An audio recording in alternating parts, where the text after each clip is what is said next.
আমি চন্দন মণ্ডল।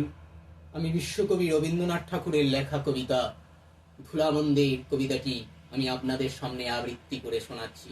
ভজন পূজন সাধন আরাধনা সমস্ত থাক পড়ে, রুদ্ধ দ্বারে দেবালয়ের কোণে কেন আছে সরে, অন্ধকারে লুকিয়ে আপন মনে তাহারে তুই পুজিস সংগপনে। নয়ন মেলে দেখ দেখি তুই চেয়ে দেবতা নেই ঘরে। তিনি গেছেন যেথায় মাটি ভেঙে করছে চাষা চাষ, পাথর ভেঙে কাটছে যেথায় পথ খাটছে 12 মাস।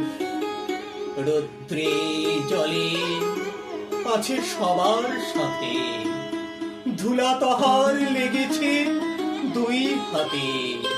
তারই মতন সূচি বসন ছাড়িয়াই রে ধুলার পরে, মুক্তি ওরে মুক্তি কোথায় পাবি, মুক্তি কোথায় আছে।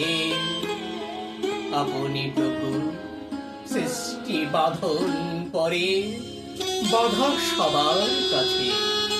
রাখো রে ধ্যান ঠাকরে ফুলের ডালি, ছিড়ুক বস্ত্র লাগুক ধুলাবালি।